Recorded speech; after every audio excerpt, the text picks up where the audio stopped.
Bienvenidos y bienvenidas a esta novena clase de la materia Historia de la Educación Argentina.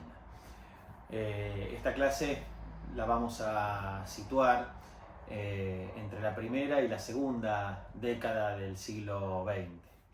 Un siglo que comienza con una serie de, podríamos decir, de malestares en torno al campo educativo, que son al mismo tiempo un eco, o que más que un eco son la resonancia de un conjunto de problemas, de malestares también, que se expresan en el conjunto de la vida pública, de la vida social. Y aquí podríamos comenzar por situar uno de los grandes asuntos que nos va a tocar abordar hoy, que tiene que ver precisamente con uno de los capítulos, uno de los acontecimientos más importantes por su naturaleza, pero también por su alcance y sus efectos, que fue la reforma del 18. Y aquí hay que comenzar por decir lo siguiente: el significante reforma, ¿no? El significante reforma, la palabra reforma es un significante que está dando vuelta no solamente en torno a las conciencias de quienes viven y expresan su malestar en relación al nivel superior de la enseñanza, es decir, a la vida universitaria, sino que también el significante reforma recorre todo el espinel del sistema educativo, de los niveles del sistema educativo en la Argentina. Nosotros nos vamos a detener, o en esta clase particularmente, en el nivel superior, pero vale la pena hacer algunas referencias a la cuestión de los otros niveles del sistema educativo. ¿Por qué decimos malestar y por qué decimos reforma? Bueno, quizás lo primero que haya que recordar es que en torno a la primera década del siglo XX tiene lugar una serie de acontecimientos históricos de gran calado en la historia moderna de la humanidad. El primero y fundamental tiene que ver con la revolución bolchevique. Es decir, en 1917 principia una revolución de la cual hace 3 años conmemoramos sus 100 años, la revolución bolchevique, que destronó el régimen zarista, un régimen zarista y autocrático, y en su lugar promovió un nuevo tipo de gobierno basado en los soviets, ¿sí? Este modelo social recorrió prácticamente todo el siglo XX hasta encontrar un principio de su crisis en torno a la caída del muro de Berlín en 1989 y en la década del 90 en la descomposición de lo que se llamaba la Unión de las Repúblicas Socialistas Soviéticas.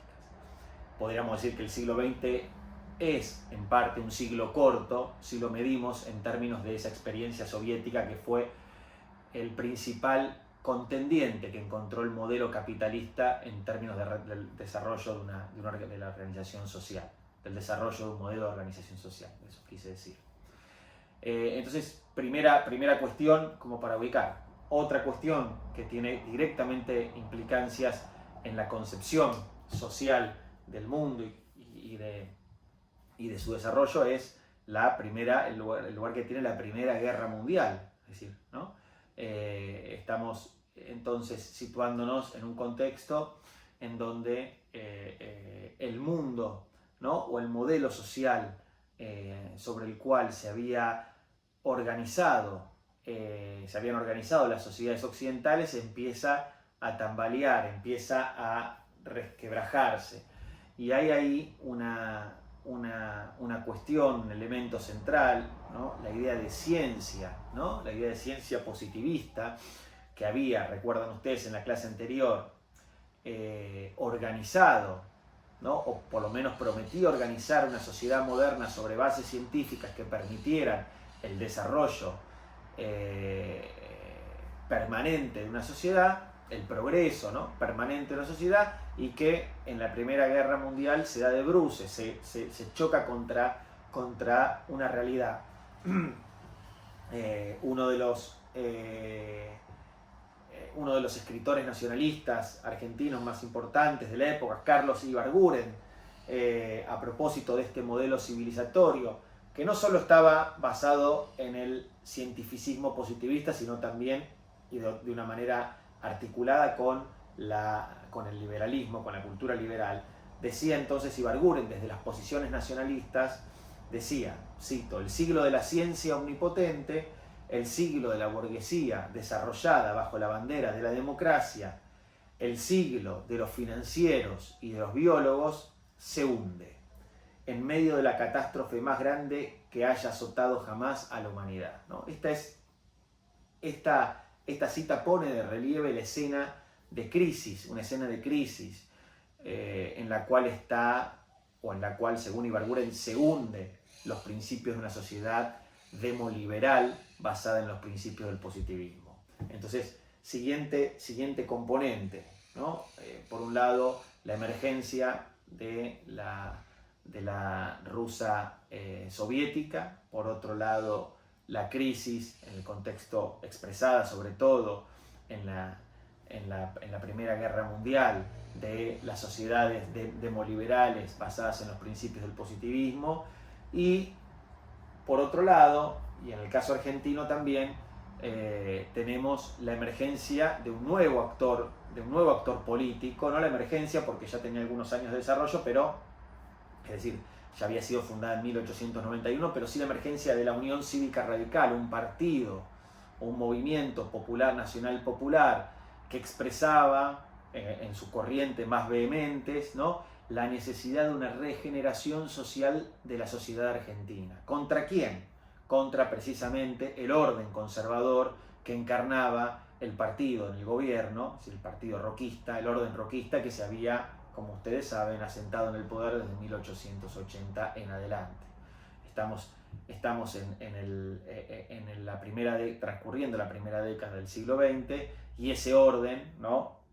Dice la Unión Cívica Radical, no es necesario, absolutamente prioritario que sea reemplazado por un partido, por un movimiento que, amén de introducir una transparencia en el régimen político, ¿sí?, democrático, también lo haga en clave de una regeneración moral, social, política de la sociedad argentina.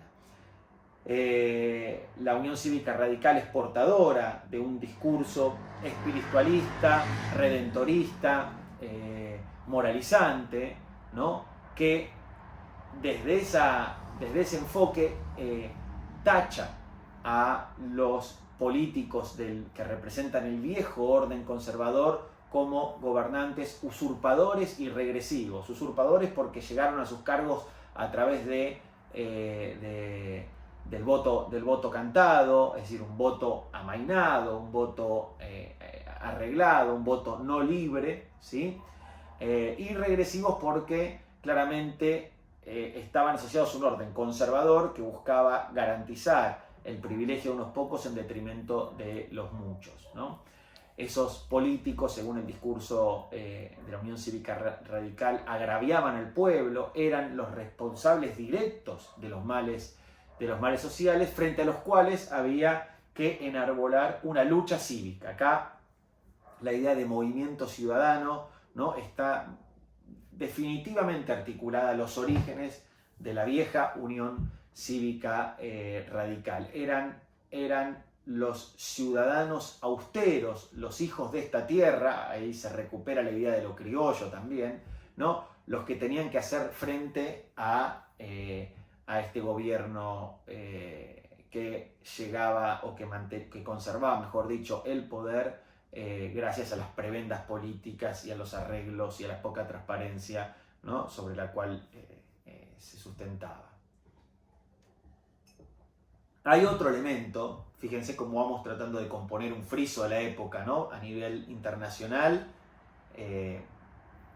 la Rusia zarista, la Primera Guerra Mundial. Podríamos establecer un escalón intermedio. En 1910 inicia la conocida Revolución Mexicana, que también viene a derrocar, ¿no?, a un régimen, el régimen de Porfirio Díaz, un régimen que tiene numerosos puntos de contacto, más allá de las especificidades de uno y otro caso, con el régimen roquista, ¿sí? Y a escala nacional la emergencia de la Unión Cívica Radical como una expresión de ese deseo de renovación, de reforma al que les hacía referencia en un primer momento. Entonces, yo diría que entre la revolución y la reforma, ¿no?, lo que se está poniendo en escena es la expresión de un malestar social vinculado con los regímenes de gobierno, con el orden político demoliberal y con la necesidad de introducir cambios, transformaciones. Esos cambios, transformaciones no solamente se circunscriben a la lucha por los gobiernos, por presidir los gobiernos, sino que también tienen, como decía al comienzo, una reverberancia, una resonancia en las estructuras o en los niveles del sistema, de los sistemas educativos. En ese contexto también surge un actor fundamental, más que surgir, aparece de alguna manera renovado, hay una renovación, que, bueno, tiene una característica particular en esta clase, que es la figura o la emergencia de una nueva forma de ser intelectual o de practicar el trabajo intelectual en la sociedad de inicios del siglo XX, ¿no? Esa nueva forma de practicar la intelectualidad o de ser intelectual está, por un lado, asociada a la figura de la juventud, ¿sí? Es decir, quienes son, y en esto tiene mucho que ver,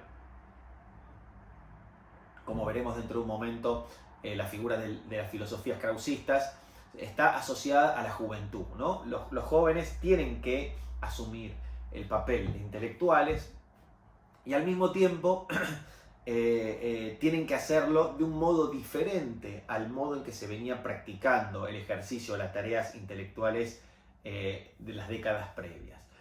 Oscar Terán tiene propone conceptualizar esta idea del intelectual como modernos intensos. Son modernos estos jóvenes que están surgiendo en las universidades de La Plata, de Buenos Aires, de Córdoba también, y como ya lo veremos a continuación, son modernos en tanto y en cuanto no renunciaban a los avances de la ciencia y de la técnica, pero llamaban a que ésta estuviera subordinada a una férrea moral, a unos férreos principios morales. Es decir, no se puede practicar la ciencia y la técnica, no se puede practicar la ciencia o hacer ciencia y desarrollar la técnica por la ciencia y la técnica misma. Hay que reflexionar sobre los efectos éticos y morales que tiene ese desarrollo. Y esto tiene que ver con la pregunta sobre a quién va dirigida, ¿no?, con qué propósito se la desarrolla, en el contexto de qué modelo de país, etcétera, etcétera, por un lado. Y son intensos porque lo que estos jóvenes intelectuales van a promover también es una suerte de lucha, de nuevo, moral, ética, ¿no?, de cruzada ética contra la mediocridad, contra la indolencia, ¿no?, que asolaba a las sociedades fundadas sobre los principios liberales, ¿no?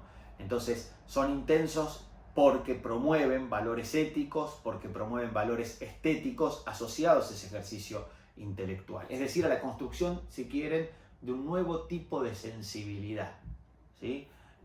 Sin lugar a dudas, una de las piedras fundamentales o uno de los textos fundamentales que está en el origen de esta expresión o de este modo de ser intelectual es el Ariel de Rodó.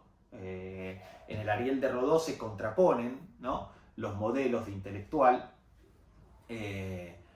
dos modelos intelectuales, y hay un llamado, ¿no?, a encarnar el modelo, digamos, el modelo americano. Y ese modelo americano está proponiendo articular una nueva posición que no es solo intelectual, sino que también es ética y estética para comprender o para analizar y comprender el mundo. Numerosos fueron los intelectuales, digamos, que han participado de esta premisa.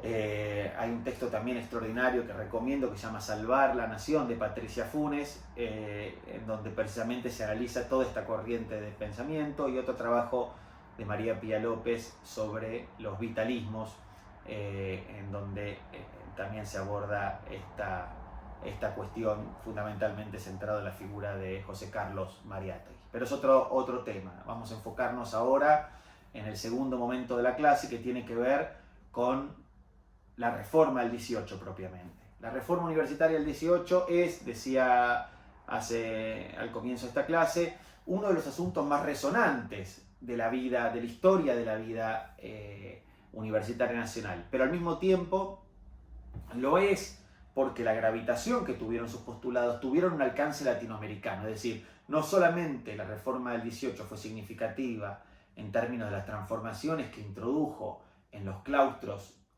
de las universidades nacionales, sino en las resonancias, los efectos y los alcances que tuvo en el contexto de las universidades latinoamericanas. Es interesante entonces, por estas y por otras razones, abordar el fenómeno de Córdoba como un discurso que articula cuestiones nacionales con una perspectiva latinoamericana o latinoamericanista, ¿no? Ahí lo que quisiera entonces es comenzar exponiendo brevemente cuáles eran los principios o los postulados, mejor dicho, quisiera comenzar presentando rápidamente una cronología de los hechos que llevan al surgimiento del movimiento reformista del 18, analizar sus postulados o las razones detrás de ese movimiento, y luego ver o contrastarlo con la opinión de otras organizaciones políticas y sociales que analizaron o que fueron contemporáneas de la de Córdoba, pero que no comulgaban plenamente con sus principios, ¿no? Una forma o un intento también de recuperar cierta idea de alteridad para analizar los movimientos, y que no sean los movimientos los que en la producción de su propia memoria, de sus propios argumentos, sean la única vía legítima o posible para poder analizarlos. Entonces, recordemos o situémonos en una perspectiva de más largo aliento. Ustedes saben que la Universidad de Córdoba es la primera universidad que se instala en el territorio de la República Argentina. Esa primera universidad es una universidad de un corte colonial, su origen es colonial, siglo XVII. Ese origen colonial también le imprime a la universidad una estructura barroca, ¿sí? Escolástica, ¿sí? Asociada a los principios o los fundamentos del poder colonial, ¿no? Y coexiste en el territorio a lo largo del tiempo, pasa a coexistir con dos universidades que tienen dos modelos muy diferentes. La Universidad de Buenos Aires, que se funda en 1821 y que tiene como principios los principios ilustrados y liberales que promueve el gobierno de Bernardino Rivadavia, y la Universidad de La Plata, una universidad que se funda a principios del siglo XX y que está impulsada por Joaquín B. González, y que tiene en su programa de formación un estrecho vínculo con el discurso científico. Entonces, primera cuestión, el panorama es: la Universidad de Córdoba coexiste con dos universidades que tienen improntas modernas, cuando ella fue creada o fue gestada en un periodo colonial. Primera gran cuestión. Quizás un ejemplo sirva para poner de relieve la situación anacrónica que viven los estudiantes que estudian en Córdoba respecto de las otras universidades.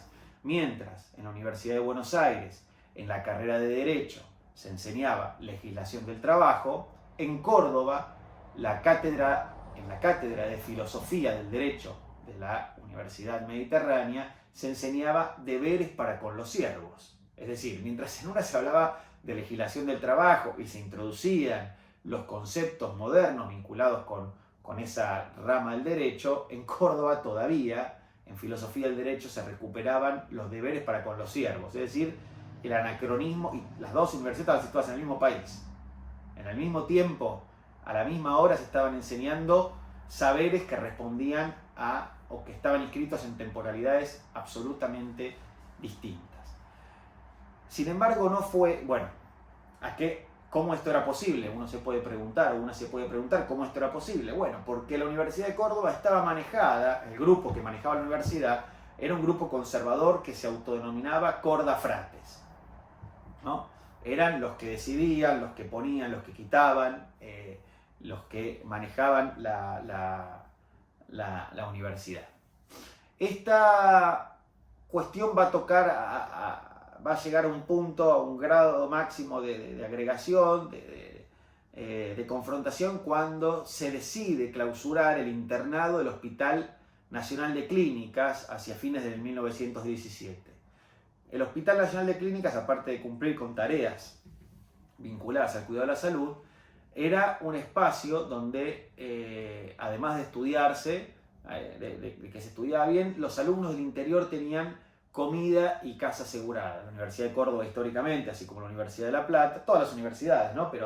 Pero fundamentalmente la Universidad de Córdoba y la Universidad de La Plata tienen esta marca, reciben a numerosísimos estudiantes de todo el resto del país que vienen a hacer sus estudios universitarios aquí, ¿sí? Entonces, al cerrárseles esta posibilidad, comienza a generarse todo un malestar y toda una situación, ¿no?, que va a ir decantando en primer momento la creación de un comité estudiantil que se va a autodenominar Proreforma, que va a ir conduciendo las protestas y va a terminar creando la Federación Universitaria de Córdoba el 16 de mayo de 1918. Un mes después, ¿sí?, esa federación, esos estudiantes van a copar la sala del Consejo de la Universidad de Córdoba para dejar plantada la necesidad del cambio. Este relato lo narra de una manera muy buena Siria y Sanguinetti en un libro que se llama Los Reformistas, bueno, hay otros trabajos sobre el movimiento estudiantil universitario. Estoy tratando ahora de hacer memoria sobre uno que sale por Siglo XXI y que reeditó nuestra Facultad de Filosofía y Letras, ya me va a venir, de Portantiero, ahí está, el trabajo de Portantiero reeditado por la Facultad de Filosofía y Letras, un libro muy importante que incluso cuenta es una nueva versión prologada por Adriana Puigros y por Eduardo Rinesi, que recomiendo mucho. Y bueno, ahí en ese contexto entonces se decide tomar la universidad, ¿sí? Hay una escena muy linda, ¿no? Cuando los estudiantes toman la sala del consejo, cuelgan un cartel que dice se alquila, ¿no? Es decir, digamos, como dando cuenta de la vacancia en el poder. Otro estudiante escribe, ¿no?, en el libro de actas, la asamblea de todos los estudiantes de la Universidad de Córdoba decreta la huelga general. Esa palabra huelga, recuérdenla, es importante, ¿no? La huelga general. Los estudiantes deciden ir a la huelga, ¿sí? Es decir, están recuperando y trayendo a la escena universitaria un concepto que viene del campo del trabajo, un campo en donde también se están viviendo, aunque no lo mencioné al comienzo, fuertes transformaciones o por lo menos fuertes tensiones, ¿no? La Semana Trágica se inscribe plenamente en este contexto en el que estamos haciendo referencia. Es en ese escenario, y permítanme que lo lea, es en ese escenario donde se produce uno de los textos fundamentales de la historia de la educación argentina y latinoamericana, que es la redacción del Manifiesto Liminar. Ese Manifiesto Liminar inicia, ¿no?, con una afirmación. Dice: hombres de una república libre, acabamos de romper la última cadena que en pleno siglo XX nos ataba a la antigua dominación monárquica y monástica. Hemos resuelto llamar a todas las cosas por el nombre que tienen. Córdoba se redime. Desde hoy contamos para el país una vergüenza menos y una libertad más. Los dolores que nos quedan son las libertades que faltan. Creemos no equivocarnos, las resonancias del corazón nos lo advierten. Estamos pisando sobre una revolución estamos viviendo una hora americana, ¿no? Es un texto de que tiene una forma una vibración muy particular, ¿no? Es decir, se inscribe dentro de una tradición, dentro de un género literario específico que es el de los manifiestos. He escrito un pequeño trabajo sobre el asunto que les voy a compartir, y es decir, donde trato de reflexionar sobre la idea del género del manifiesto y de por qué, ¿no? se utiliza o se apela a este género en este contexto, pero lo cierto es que se está planteando un punto de quiebre, una ruptura con el pasado, ¿sí? Es decir, acabamos de romper la última cadena que en pleno siglo XX nos ataba a la antigua dominación monárquica. Fíjense cómo hay acá también, de nuevo, un vínculo, una lectura histórica, ¿no? Estamos en pleno siglo XX y lo que acabamos de hacer es desprendernos del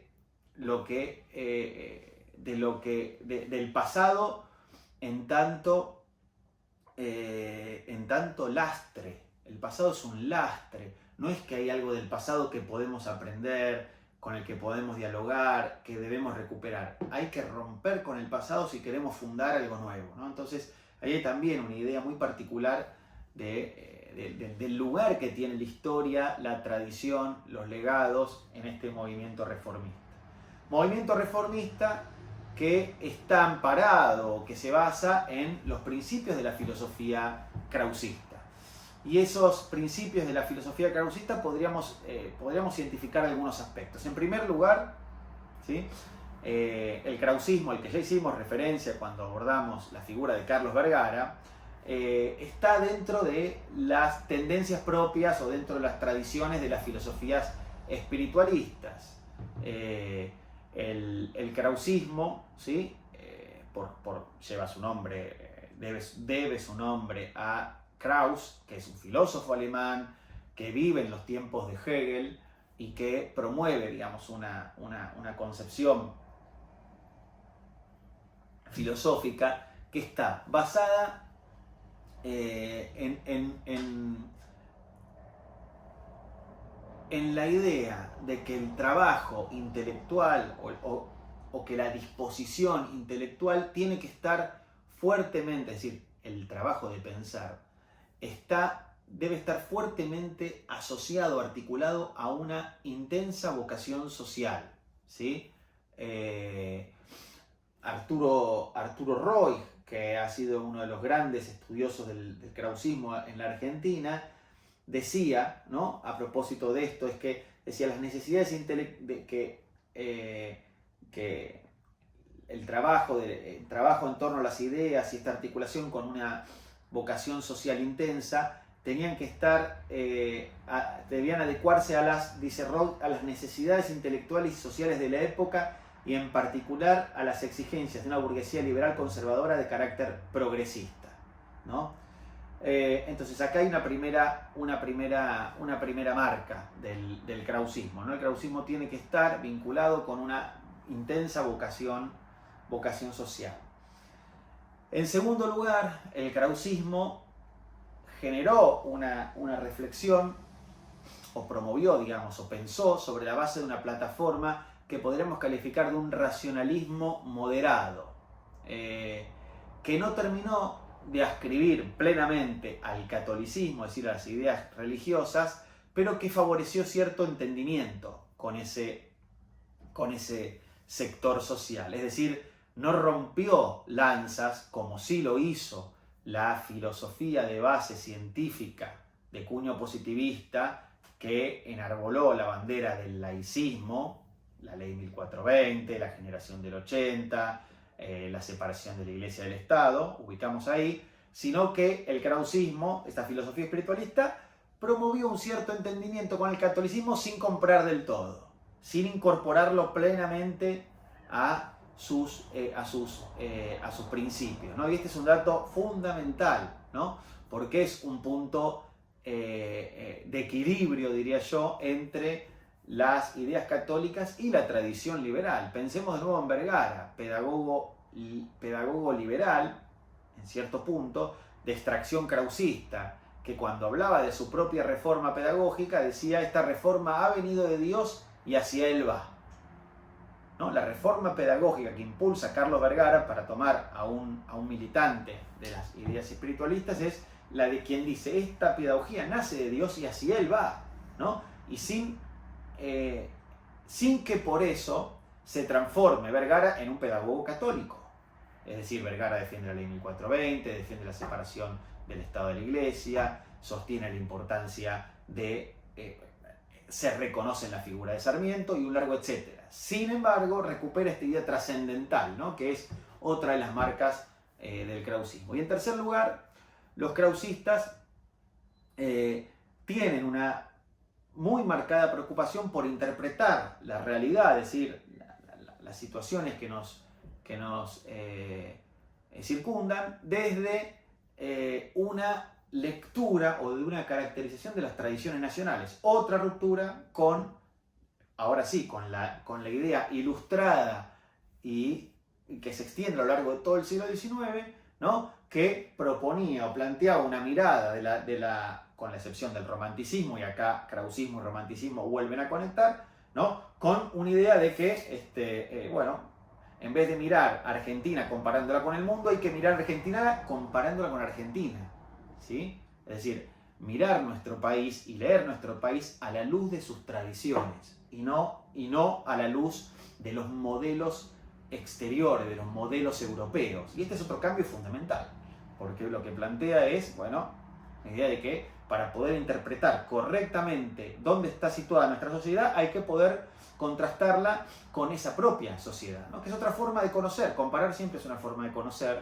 La pregunta es: ¿qué se compara con qué se compara, ¿no? Y en ese ejercicio lo que los krausistas están invirtiendo es la relación de externalidad, ¿no?, que un modelo europeo establece respecto del modelo nacional o del modelo propio, por una comparación de lo propio contra lo propio. Y eso es un giro que hay que tener muy en cuenta. También menciono, en clave de lo que había dicho previamente con la figura de Ariel, de Rodó, etc., que lo propio también empieza a ser lo latinoamericano. Y esto es muy interesante, porque hay en las primeras décadas del siglo XX una primera reflexión, una primera introspección del pensamiento intelectual argentino que empieza a mirar a lo latinoamericano ya no como lo ajeno o lo bárbaro, sino como lo que también tiene y reconoce puntos de contacto con la tradición argentina.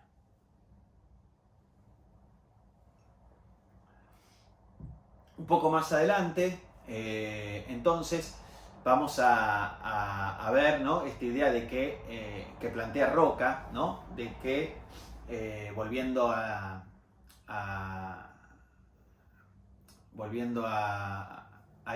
la cuestión de que Roca decía, ¿no?, en la universidad está el secreto de la futura transformación. Estoy volviendo ahora de las ideas krausistas a la idea de la universidad que postulan los reformistas del 18, ¿no? ¿Por qué, dice Roca, en la universidad está el secreto de la futura transformación? Porque lo que está diciendo es que quienes van a llevar adelante ese cambio, esa transformación, son los jóvenes, y no son cualquier joven, sino que es el joven universitario. Es decir, la tesis del cambio social está asociada con la juventud como edad heroica. ¿Tá? Esta idea es importante tenerla en cuenta por algo que viene a continuación, ¿sí? Es, desde la universidad, un sujeto juvenil de formación universitaria y por lo tanto de extracción de clase media, es aquel que va a liderar esta transformación a la que está llamando el movimiento reformista, principiando los fundamentos de la filosofía krausista, ¿no?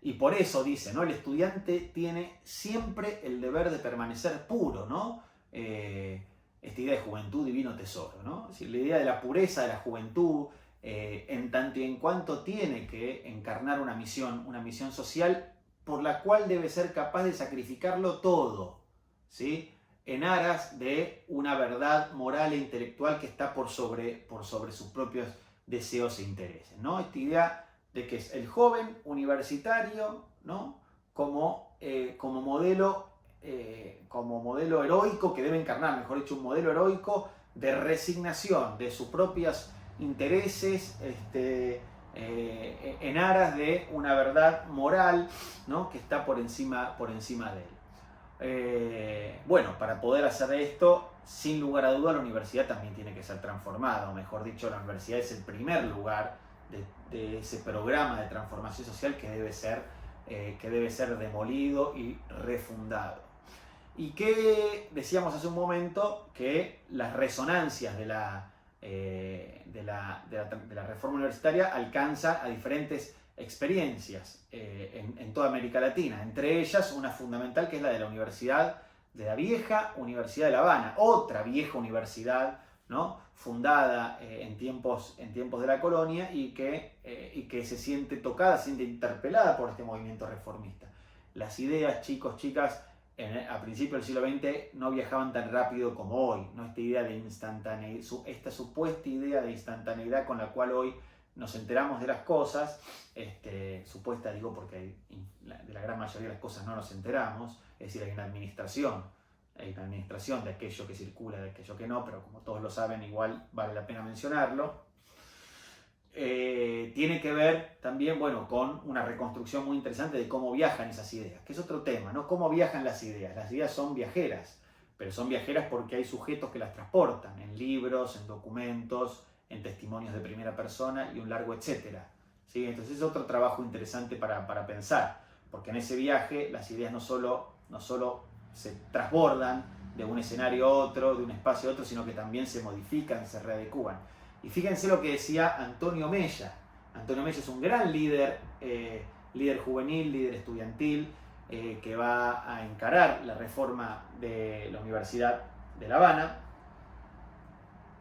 de la Universidad de Cuba, y va a plantear tres grandes aspectos que recupera del programa de la reforma del 18 cordobés, ¿no?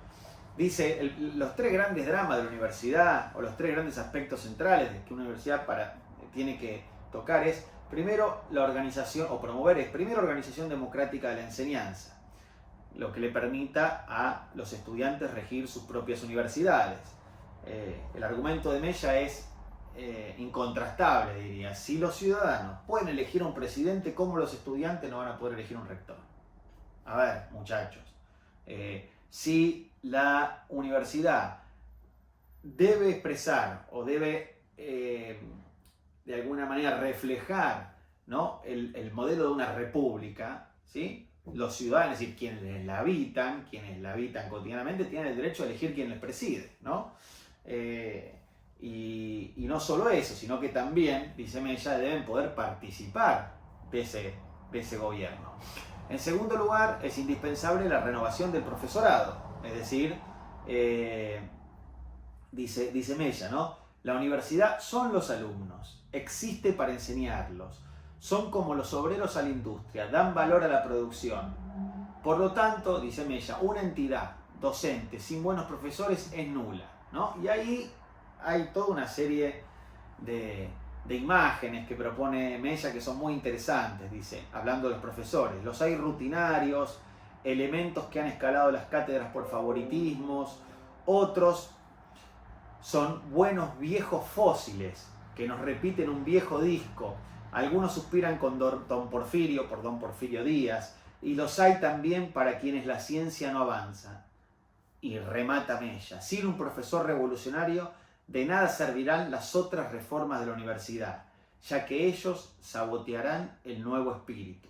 Entonces, esta es la segunda cuestión. O sea, podemos reformar el gobierno de la universidad, pero si no reformamos, si no reemplazamos a los viejos con nuevos profesores, estos van a sabotearnos cualquier intento de transformación. Y la tercera, la función social. Quizás, así como en el lema de la Revolución Francesa, libertad, igualdad, fraternidad. Fraternidad fue la menos de las tres consignas exploradas por el proyecto moderno. En el caso quizás de los preceptos reformistas, el de la función social haya sido el que menos lugar, o que haya tenido un peso relativo menor en el proyecto de fundación de la nueva universidad.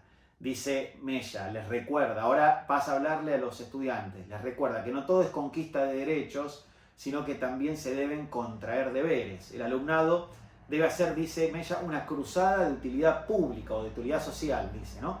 Que la universidad, por lo que la universidad debe servir grandemente a la sociedad, ¿no? Una ley de reforma universitaria, dice Mella, debe abarcar un punto donde obliga al estudiante y al profesor a ser útil para alguien más que para ellos mismos, ¿no? Debe ser obligatoria la cruzada de enseñanza a los obreros y a los elementos pobres, es decir, a los sectores más vulnerables de la sociedad. Debe ser obligatoria, deben estudiar, los problemas, los estudiantes deben comprometerse con el estudio de los problemas nacionales de cada país. Servir en los consultorios gratuitos de odontología, jurisprudencia y medicina que hay en cada barrio. Debe justificarse, remata Mella, con hechos que la universidad es un órgano social de utilidad colectiva. Esta idea de la utilidad colectiva a mí, por lo menos personalmente, me conecta con la tradición más belgraniana, la idea de que hay que ser útiles, prestar un servicio a la sociedad, ¿no? Y esta es una cuestión muy, muy importante. De acá, de esta última iniciativa, ¿qué se desprende? El proyecto de la extensión, la idea de extensión universitaria, que tiene también después otras derivaciones, ¿no? La noción de extensión, pero en el caso de la universidad, la extensión universitaria precisamente tiene o busca recoger esta cuestión. La extensión, por otro lado, también está asociada a una cierta idea de que la universidad puede alumbrar, ¿no? A los sectores de la sociedad que no poseen sus conocimientos. Pero este es otro debate, ¿no? Es otro debate. Cambiemos entonces rápidamente de enfoque y como para ir redondeando esta clase. Decíamos al comienzo que no se puede analizar un movimiento como el de la Reforma del 18 solamente teniendo en cuenta los documentos o las reflexiones producidas por el propio movimiento, más allá de que esas reflexiones y producciones intelectuales han sido variadas, como decíamos, producto de los procesos de difusión, apropiación, resignificación del proyecto reformista. Hay en la misma época en la que surge la reforma, también en el caso argentino, el surgimiento de un partido, el Partido Comunista Argentino, que se funda precisamente en torno a 1918 bajo el nombre de Partido Socialista Internacional, ¿no? Y que va a marcar una serie de contrapuntos con la idea de la universidad, ¿no? La posición comunista, ¿no? Es decir, la posición que tenía el Partido Comunista Argentino estaba ligada, como dijimos, al surgimiento de la Unión Soviética, ¿sí? Y al acontecer pedagógico, ¿no? Que tenían lugar en la Unión Soviética en la década del 20, ¿no? Que en un texto también formidable de Marcelo Caruso presentaba una de las disputas educativas más productivas de los tiempos modernos, ¿no? Fundamentalmente ahí tenemos, que seguramente ustedes leen en la materia Historia Social de la educación, que está asociada a Antón Makarenko y a su poema pedagógico, ¿no? Donde retrata las experiencias de la colonia Gorki. Lo cierto es que desde ese punto de vista, es decir, el Partido Comunista Argentino va a analizar, va a ser testigo del movimiento de la reforma sin participar directamente de él, ¿no? Y acá hay una tradición que puede sernos de utilidad. ¿Desde dónde analizan los comunistas o desde dónde se analiza desde una perspectiva marxista el fenómeno de la reforma universitaria? Bueno, muy bien, se lo hace desde una concepción del cambio social radicalmente diferente a la propuesta por el reformismo. Vuelvo. En el reformismo, dijimos, el sujeto que lleva adelante o que encarna, que es el motor de la transformación social, es el estudiante, el joven estudiante. ¿Quién va a ser? En cambio, el sujeto social que encarna la idea de transformación social desde el punto de vista marxista o desde el punto de vista comunista. El obrero, el trabajador, no necesariamente joven, ¿no? Sino el obrero. Dice entonces en ese sentido uno de los que quizás mejor analizó, mejor interpeló al movimiento reformista de la época, que fue Aníbal Ponce. Aníbal Ponce, desde las posiciones digamos, ligadas al comunismo, planteaba lo siguiente. Decía Ponce: el estudiantado argentino, hablando de la reforma, ¿no? El estudiante argentino que acometió la reforma sabíase arrastrado por el presentimiento de las grandes obras, mas no acertó a definir la calidad de la fuerza que lo impulsaba. No se sentía, sin embargo, proletario. Acá aparece, ¡pum!, ¿no? La primera cuestión. Restos de la vieja educación teníanlo apresado todavía, y aunque a veces se le escuchaba el lenguaje de la izquierda, reconocíase muy bien que era aprendido. El obrero, por eso, lo miró con simpatía pero sin fe. La burguesía, con desconfianza pero sin temor. Tremendo. Una calificación categórica que deja al movimiento estudiantil reformista sin una cosa y sin la otra. Es decir, no cuenta con la simpatía del movimiento obrero, que lo mira con desconfianza, y no cuenta con la venia de la burguesía, que lo ve sin temor. Bueno, este movimiento no va a producir una transformación social, dice Ponce concretamente. Los que sí van a llevar adelante una verdadera transformación social son los obreros, es la clase obrera organizada, la clase trabajadora, y no los jóvenes que son aparte hijos de esa burguesía, ¿no?, que oprime a la clase trabajadora, ¿no? Entonces, dos teorías del cambio social que en esta situación o en torno a este acontecimiento colisionan, se enfrentan, ¿no? Pero todavía hay más. Más adelante vamos a ver cómo, si ensanchamos la mirada al movimiento obrero,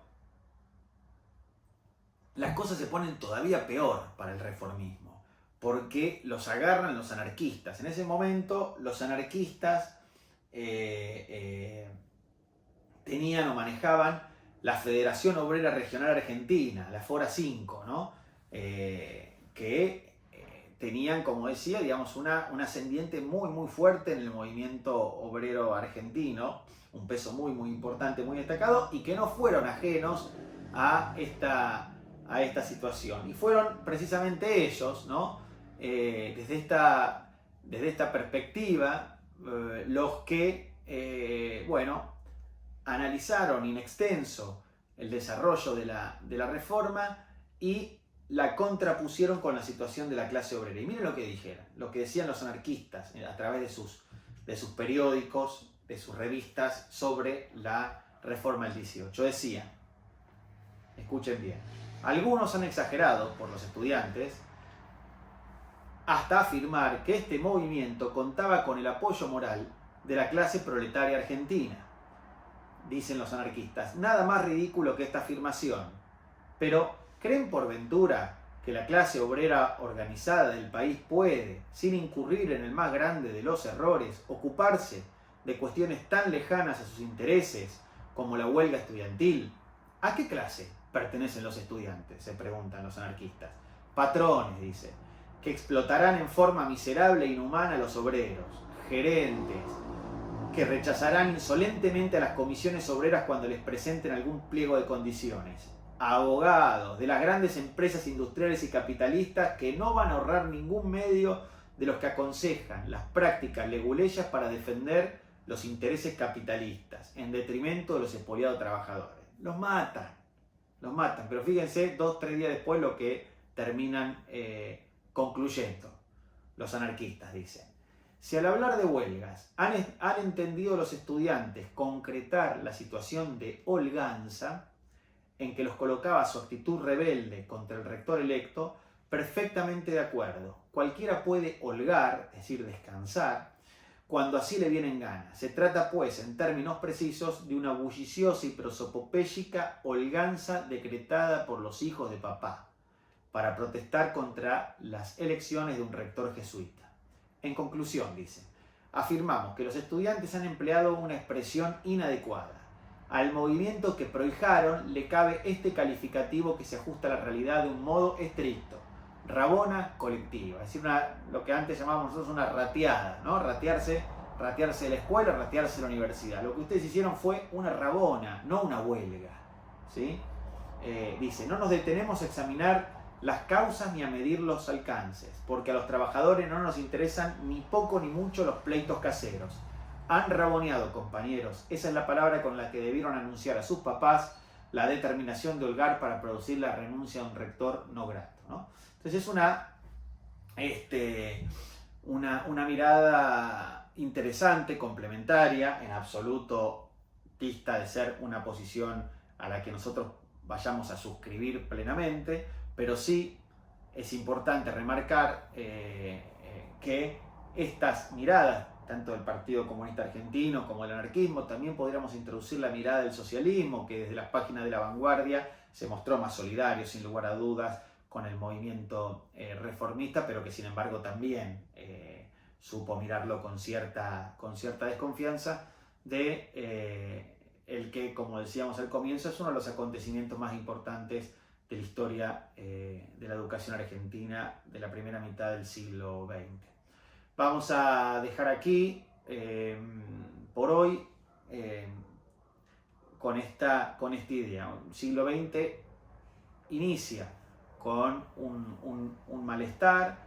Ese malestar se asienta en el sistema educativo de un modo muy potente.